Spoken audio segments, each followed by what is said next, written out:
Good afternoon, my friends. This is Paul, and today I'm going to be reviewing to you Vera Blanc Full Moon for the Nintendo Switch. My American habit of mispronunciation makes me so tempted to just call this Vera Blanc, but you know what they say, when you're in Germany, speak like the Germans.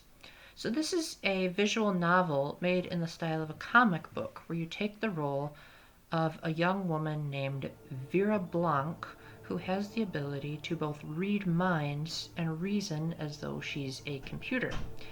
Overall, I found that she was nowhere near as compelling of a protagonist as Nicole, and more often than not just happened to get by with a combination of dumb luck, intuition, and sarcasm that hardly made a lick of sense.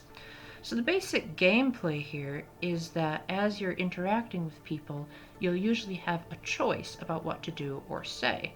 However, with there only being two endings to unlock, a lot of these choices don't mean a whole lot in the grand scheme of things.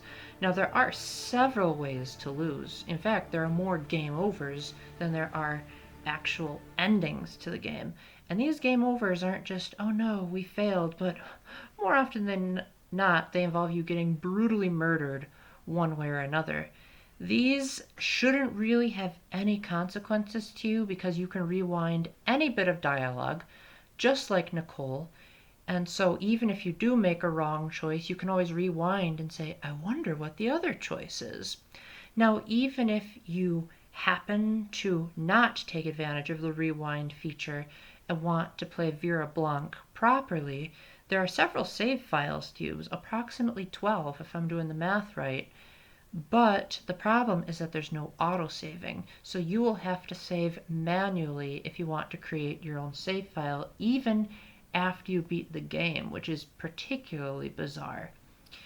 In fact, if you don't rewind or reload to a previous save, if you get a game over, you'll be taken all the way back to the beginning. Now, there are several options that you can do to offset this penalty. You can make it so that you can fast forward through dialogue, or to be more specific, dialogue that you've already seen if it's a repeat playthrough, although this doesn't always consistently work. A lot of times for me it only worked on a preloaded save file as opposed to a brand new game. You can also set how much music or sound effects you're going to hear, which also doesn't mean a whole lot because the audio in this game is terrible. There's no voice acting. The sound effects are minimal effort at best, and the music is so low quality that it's almost laughable how forgettable and monotonous it gets, especially that map theme, which keeps looping over and over again every time you go to an area that you don't have any reason to explore. Overall, I just feel like this game was very lazily put together. The murder isn't really that interesting. There are only two endings, neither of which feel very satisfactory, and there are lots of plot holes that are just left completely open to the imagination. Now, it could be that there's actually another game coming out, or there were previous games in the series, as this used to be a mobile exclusive until it just came to the Switch. So maybe the cliffhangers will be addressed in another game. I don't know. It just felt like not enough was resolved, and even the stuff that was just like, oh man, I've seen so many better visual novels out there. Now, as a compensation, there are mini games that you can play in case you're not a huge fan of the choose your own adventure genre. These mini games can be turned off if you don't like them, but if you do decide to play them, there's three basic categories. Since Vera has the ability to read people's minds, you play sort of a Wheel of Fortune type mini game where you guess what letters are in the sentence to fill in what the person is trying to say, and if you fail, you don't get a chance to read the person's mind. There aren't too many instances in the story where you really have to read people's minds, so this feels more like an afterthought than an actual life or death situation. And if you turn mini games off, then you have 100% chance of success rate, so you might as well just turn the mini games off because they're not really that good. There's also a spot the difference mini game that is more frustrating than it needs to be because this game doesn't support proper analog control. So even if you are playing with an analog stick, you have to keep tapping the stick to make the cursor move. Like, This is 2020, people. Why are we still acting like this is an NES game?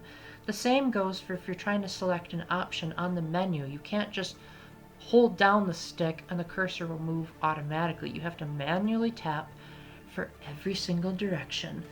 The final two minigames that I encountered, there could be more, but I gave up on this new minigame playthrough, is there's a defusing the bomb minigame, which is a lot like Picross. I failed epically at that because I never played a Picross game.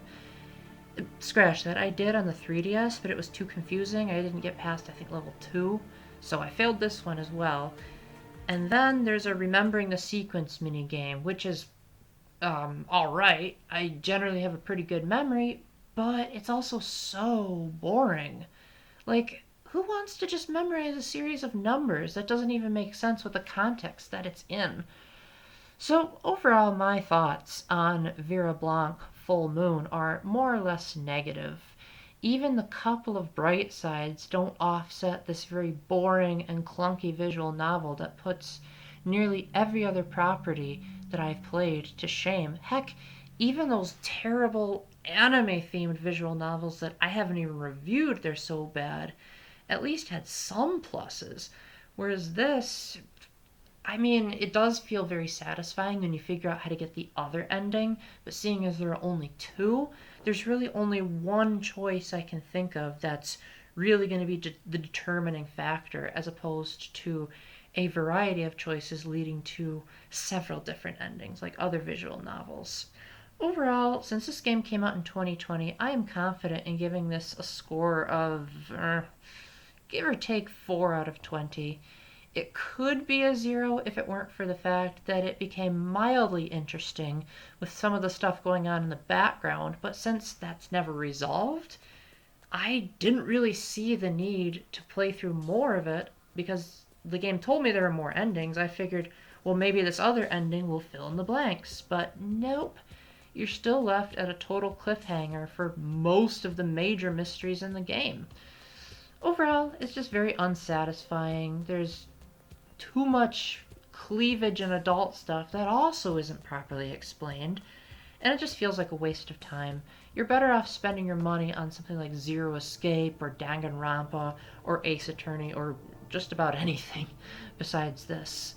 So with that, thank you very much for watching. If you have any questions, comments, concerns, critiques, etc., let me know in the comment section, and until the next time, keep the faith, stay epic, God bless, and let's really hope Radalaika Games can make a visual novel that's more along the lines of Nicole, if you really want to go with the indie visual novel standard. Bye bye.